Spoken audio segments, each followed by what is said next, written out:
श्री शक्ति नमः। ओम श्री शक्ति नमः। ओम श्री शक्ति नमः। ओम श्री शक्ति नमः।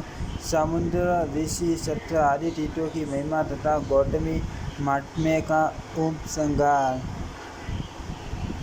ब्रह्मा जी कहते हैं, नारद, समुद्र तीर्थ सब तीर्थों का फल देने वाला है, उसके स्वरूप का वर्णन करता हूँ, मन लगाकर सुनो। गौतम के विदा करने पर पाप नाशिनी गंगा जब तीनों लोकों का उपकार करने के लिए ब्रह्मगिरि से पूर्व समुद्र की ओर चली, तब मार्ग में मैंने उनके जल को लेकर कमंडलों में धारण किया। परमात्मा शिव ने उन्हें मस्तक पर चढ़ाया। वे भगवान विष्णु के चरणों से प्रकट हुई हैं। ब्रह्म ऋषि गौतम ने मृत्युलोक में उनका अवतरण कराया है। वे स्मरण मात्र से सब पापों का नाश करने वाली हैं और गुरुओं की भी गुरु हैं। समुद्र ने जब उन्हें अपनी ओर आते देखा, तब मन ही मन विचार किया, जो संपूर्ण जगत की वंदनीय और सबकी ईश्वरीय हैं, जिन्हें ब्रह्मा तथा शिव आदि देवता भी मस्तक झुकाते हैं, उनके स्वागत में मुझे दूर आगे तक जाना चाहिए, नहीं तो मेरे धर्म में दोष आएगा। जो अपने घर आते हुए महापुरुषों को लेने के लिए मोहवश स्वयं उपस्थित नहीं होता, उस पापी की रक्षा करने वाला दोनों लोकों में कोई नहीं है। यह विचार कर समुद्र मूर्तिमान हो हाथ जोड़े विनीत भाव से गंगा जी के समीप आया और इस प्रकार बोला, देवी, आपका यह जल जो आकाश पाताल और मृत्युलोक में फैला हुआ है, मुझे आकर मिले, इसके लिए मैं कुछ नहीं कहूँगा। मेरे भीतर रतन, अमृत, पर्वत, राक्षस और असुर रहते हैं, इनको तथा अन्य भयंकर जलंतुओं को भी मैं धारण करता हूँ। मेरे जल में लक्ष्मी सहित भगवान विष्णु सदा शयन करते हैं। इस राशि जगत में मेरे लिए कुछ भी असंभव नहीं है। मैं आपके स्वागत में यहाँ तक आया हूँ। जो अपने से बड़े के आने पर अहंकार वश आगे बढ़कर उसका स्वागत नहीं करता, वह धर्म आदि से भ्रष्ट होकर नरक में पड़ता है। भगवती गंगा, आपसे एक प्रार्थना करता हूँ, आप शांत धाराओं में आकर मुझसे मिलो। यदि एक ही धारा के रूप में आकर मिलोगी तो मैं आपको दूसरे वेग को धारण कर सकूँगा। समुद्र का यह वचन सुनकर गौतमी ने गंगा ने कहा, आप मेरी यह बात मानो। सब ऋषियों की तो जो अरुंधति आदि पत्नियाँ, उन सब को उनके पतियों सहित ले आओ, तब मैं छोटे रूप में हो जाऊंगी। बहुत अच्छा कहकर समुद्र सब ऋषियों और उनकी पत्नियों को ले आया। तब गोदावरी देवी शांत धाराओं में विभक्त हो गई और उसी रूप में उनका समुद्र से संगम हुआ। सप्त ऋषियों के नाम पर वे सप्त गंगा के नाम से विख्यात हुई। वही भक्तिपूर्वक जो स्नान, दान, श्रवण, पाठ और स्मरण आदि शुभ कर्म किया जाता है, वह समस्त अभिष्ट वस्तुओं को देने वाला होता है। पाप की हानि, भोग और मोक्ष की प्राप्ति तथा मन की प्रसन्नता के लिए तीनों लोकों में समुद्र तीर्थ से बढ़कर दूसरा कोई तीर्थ ही नहीं है। समुद्र तीर्थ अतिरिक्त वहाँ ऋषि से तीर्थ भी हैं, जहाँ सातों ऋषि से तपस्या के लिए बैठे थे और जहाँ भीमेश्वर शिव विराजमान है। वहाँ का वृत्तांत इस प्रकार है। 7 ऋषियों ने गंगा को 7 धाराओं में विभक्त किया। सबसे दक्षिणी धारा वशिष्ठ जी कह, उससे उत्तर वैश्वामित्र, उससे उत्तर वामदेवी, बीच की धारा गौतमी, उससे उत्तर भारद्वाज, उससे उत्तर आत्रेयी और अंतिम धारा जामदग्नि हैं। उन सब ऋषियों ने मिलकर वहाँ बहुत बड़े सत्र का अनुष्ठान किया। इसी बीच में देवताओं को प्रबल शक्ति विश्वरूप आया और ब्रह्मचर्य तथा तपस्या की द्वारा उन ऋषियों को प्रसन्न करके विनम्रपूर्वक पूछा, मुनिवरों, यज्ञ अथवा तपस्या जिस उपाय से भी मुझे बलवान पुत्र प्राप्त हो, जिसे देवता भी प्रार्थना कर सकें, वह उपाय बतलाइए। तब परम बुद्धिमान विश्वामित्र ने कहा, टाट कर्म से नाना प्रकार के फल प्राप्त होते हैं। 3 कारणों में कर्म ही पहला कारण है, दूसरा कारण कर्ता तथा तीसरा कारण के अंतर्गत उपादान और बीज आदि अन्य उपकरण हैं। उपादान और बीज को विद्वानों ने कर्म नहीं माना है। जहाँ बहुत से कारण उपस्थित हो, वहाँ कर्म ही प्रधान कारण सिद्ध होता है, क्योंकि कर्म करने से ये फल की सिद्धि देखी जाती है और न करने से नहीं। अतः फल की सिद्धि कर्म के ही अधीन है। कर्म भी 2 प्रकार के जानने चाहिए, क्रियमान और कर्तव्य। क्रियमान कर्म का जो साधन है, वह कर्तव्य बताया गया है। विद्वान पुरुष कर्म करते हुए जो जो भावना करता है उसके अनुरूप ही फल की सिद्धि होती है। यदि बिना भावना के विधि पूर्वक कर्म का अनुष्ठान करता है तो उसे अन्य प्रकार का फल मिलता है, किंतु भावना करने पर संपूर्ण फल उस भावना के अनुरूप ही होता है। अर्थ, तप, व्रत, दान, जप और यज्ञ आदि क्रियाएं कर्म के अनुरूप भाव होने से ही अभिष्ट फल देती हैं। भाव भी 3 प्रकार का जानना चाहिए, सात्विक, राजस और तामस। जिस भावना के अनुरूप कर्म होगा वैसा ही फल मिलेगा। अर्थ, फल की प्राप्ति कर्म के अनुसार और भावना के अनुरूप भी होती है। इसीलिए कर्मों की स्थिति विशिष्ट है। यह समझकर विद्वान पुरुष को अपनी इच्छा के अनुकूल भाव भी बनाना चाहिए, फिर उसके अनुरूप कर्म भी करना चाहिए। फल देने वाला भी जब फल चाहने वालों का फल देने में प्रवृत्त होता है तब उसके कर्म और भावना के अनुसार ही फल देता है। कर्म, धर्म, अर्थ, काम और मोक्ष चारों पुरुषार्थों का कारण है। यदि निष्काम भाव से कर्म हो तो वह मुक्तिदायक होता है और सकाम भाव से होने पर वही बंधन का कारण बन जाता है। अपने भाव के अनुसार ही कर्म बनता है तथा वही इस लोक और परलोक में भांति के फल देता है। भाव के अनुकूल कर्म होता है और तदनुसार भोग मिलता है। अतः भाव सबसे बढ़कर है। आप भी भाव के अनुसार कर्म करो, फिर जो चाहोगे प्राप्त कर लोगे। बुद्धिमान विश्वामित्र मुनि का कथन सुनकर विश्वरूप ने तामस भाव का आश्रय ले दीर्घ काल तक तपस्या की। प्रधान ऋषियों के मना करने पर भी उसने अपने क्रोध के अनुरूप देवताओं के लिए भयंकर कार्य किया। भयंकर कुंड खोदकर उसमें भयानक अग्नि देव को प्रज्वलित किया और उसी में बैठकर मन ही मन अत्यंत भयंकर रौद्र पुरुष का आत्म रूप से चिंतन किया। उसे इस प्रकार तपस्या करते देख आकाशवाणी भीम स्वरूप जगदीश्वर शिव की महिमा को कौन जानता है। वे संपूर्ण जगत की सृष्टि करते तो भी उसकी आसक्ति से लिप्त नहीं होते। यह कहकर आकाशवाणी मौन हो गई। मुनिवर गण भगवान भीमरेश्वर को नमस्कार करके अपने अपने आश्रम को चले गए। विश्वरूप माँ भीम अत्यंत भयंकर था। उसके कर्म भी भयंकर थे, उसकी आकृति भी बड़ी भयानक थी, उसके हृदय का भाव भी भयंकर ही था। उसने भीम स्वरूप भगवान रुद्र का ध्यान करके अग्नि में अपनी आहुति दे दी। तब से उसके द्वारा आराधित भगवान शंकर भीमेश्वर कहलाते हैं। वहाँ किया हुआ स्नान और दान निसंदेह मोक्ष देने वाला होता है। जो सदा भक्तिपूर्वक इस प्रसंग का पाठ और श्रवण करता है तथा देवताओं के स्वामी भीम स्वरूप भगवान शिव को प्रणाम करता है, उसे भगवान शिव अपने सर्व पापाहारी शरणों की शरण में लेकर मुक्ति प्रदान करते हैं। यह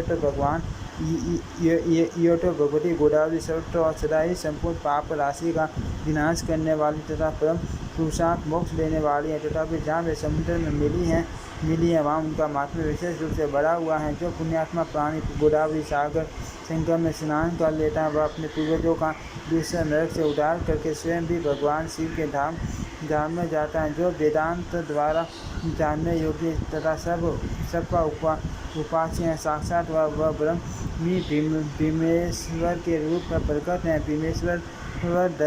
भीमेश्वर का दर्शन कर लेने पर जीव फिर भयंकर दुख देने वाले संसार में नहीं प्रवेश करते। देवताओं की भी वंदनीय गंगा जब समुद्र में मिले तब संपूर्ण देवता और मुनि उनके पीछे स्तुति करते हुए गए। वशिष्ठ जाबाली यज्ञ किए। कटु, अंगिरा, दक्ष, मरीषि, अन्यान्य वैष्णवगण, छटा, तप, सौनक, देवराट, भृगु, अग्निवेश, अत्रि, मरीषि, मनु, गौतम, कौशिक, तुम्बरु, पर्वत, अगस्त्य, मार्कंडेय, पीपल, गालव, योगीजन, वामदेव, अंगिरस तथा भार्गव ये समस्त पुराण वेता महर्षि प्रशंसित से वैदिक मंत्रों द्वारा देवी गोदावरी की स्तुति करते थे। गोदावरी को समुद्र में मिली हुई देख भगवान शिव और विष्णु देवी मुनियों को प्रत्येक दर्शन दिया। देवताओं और पितरों ने भी सबकी पीड़ा दूर करने वाले उन दोनों देवताओं का दर्शन और स्तवन किया। आदित्य, वसु, रुद्र, मरुदगण, लोकपाल ये सब हाथ जोड़कर भगवान शिव और विष्णु की स्तुति करते थे। समुद्र और गंगा के साथों प्रसिद्ध संगमों पर सदा भगवान शिव और विष्णु स्थित रहते हैं। महादेव जी गौतमेश्वर के नाम से विख्यात है। लक्ष्मी सहित भगवान विष्णु भी वहाँ नित्य निवास करते हैं। मैंने जो वहाँ शिव की स्थापना की वह शिवलिंग बवेश्वर के नाम से प्रसिद्ध है। देवताओं सहित मैंने अपने लिए ये कारण उपस्थित होने पर संपूर्ण लोगों के उपकार के लिए भगवान विष्णु का भी स्तुति किया था। वे विष्णु वहाँ शक्र पानी के नाम से विख्यात हैं।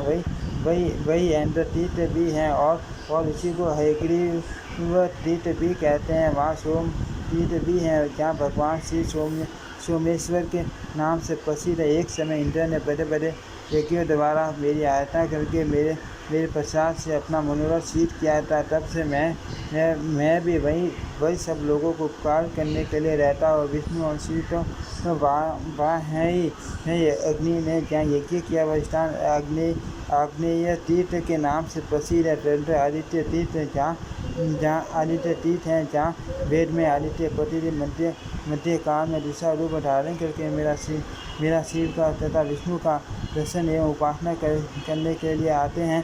वहाँ मध्य काल में सब लोग वंदनीय हैं, क्योंकि न मालूम सूर्य वहाँ किस रूप में आ जाए। उसके सिवा सर्वप्रत श्रेष्ठ इंद्र गोप पर एक दूसरा तीर्थ भी हैं। वहाँ किसी कारण वश गिरिराज हिमालय ने मान शिवलिंग की स्थापना की थी।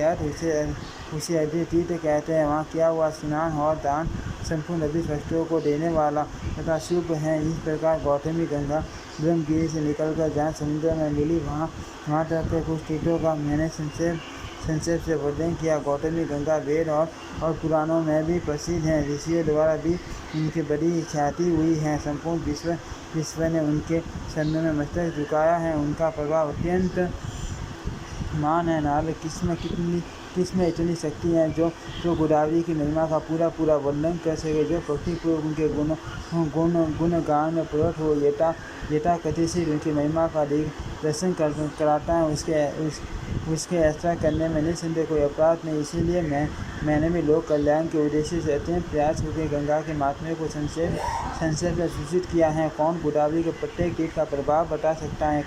कहीं किसी स्थान पर किसी विशेष समय में कोई उत्तम तीर्थ प्रकट होते हैं, परंतु गौतमी में सर्वत्र और सदाई तीर्थों का वास है। वे मनुष्य के लिए सब जगह और सब समय पवित्र है। उनके गुणों का वर्णन कौन कर सकता है। उनके लिए तो केवल नमस्कार करना ही उचित जान पड़ता है। नारद जी ने कहा, सर्वेश्वर आप गंगा को तीनों देवताओं से संपर्क रखने वाली बताते हैं। ब्रह्म ऋषि गौतम द्वारा लाई हुई लोक पावनी गंगा परम पवित्र और कल्याणी है। उनकी आदि मध्य और अंत में दोनों तटों पर भगवान विष्णु शिव तथा आप व्याप्त। उनकी महिमा सुनने से मुझे तृप्ति नहीं होती। आप पुण्य संक्षेप से उनका महत्व बताइए। ब्रह्मा जी बोले, बेटा गंगा पहले मेरे कमंडलों में थी, फिर भगवान के चरणों से प्रकट हुई। उसके बाद महादेव जी के जटा रूप में निवास करने लगी। मल से गौतम ने अपने ब्रह्म तेज के प्रभाव से इतने पूर्वक भगवान शिव की आराधना की जिससे ये ब्रह्मगिरी पर आई और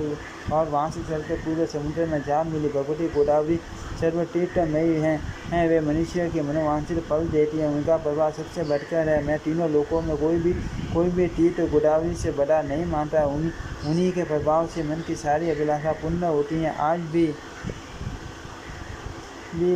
वे उनकी महिमा का यथावत वर्णन कोई नहीं कर सकता। सब लोग भक्ति से सदा उनकी वंदना करते हैं। वे वस्तु साक्षात ब्रह्म है। नारद, मुझे तो यही सबसे बढ़कर आश्चर्य की बात जान पड़ती है कि मेरी वाणी में गंगा के गुणों का वर्णन सुनकर भी तीनों लोकों में रहने वाले सब प्राणियों की बुद्धि उन्हीं की ओर क्यों नहीं लग जाती। नारद जी ने कहा, भगवान आप धर्म अर्थ काम तथा मोक्ष के ज्ञाता और उपदेशक हैं। आपके वचनों में रहस्य से संत वेद पुराण स्मृति और धर्म शास्त्र आदि समस्त वाद के प्रतिष्ठित हैं। अर्थ आप बताइए, तीर्थ दान यज्ञ तप देव पूजन मंत्र जप और सेवा में सबसे श्रेष्ठ क्या है। भगवान आप जैसे कहेंगे वैसा ही होगा, उसके विपरीत कोई बात नहीं हो सकती।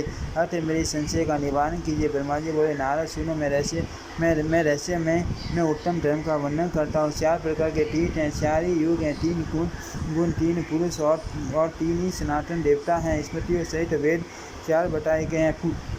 साथ भी 4 हैं और वाणी के भी 4 ही भेद हैं। ये सब समान है। धर्म सर्वथा एक ही है, क्योंकि वह सनातन है। साथी और साधन के भेद से उसके अनेक रूप माने गए हैं। धर्म के 2 आश्रय हैं, देश और काल। काल के आश्रय जो धर्म है वह सदा करता बढ़ता रहता है। युगों के अनुसार उसमें एक शरण की न्यूनता होती जाती है। कालाश्रित धर्म भी देश में सदा प्रतिष्ठित रहता है। युगों का क्षय होने पर भी देशाश्रित धर्म की हानि नहीं होती।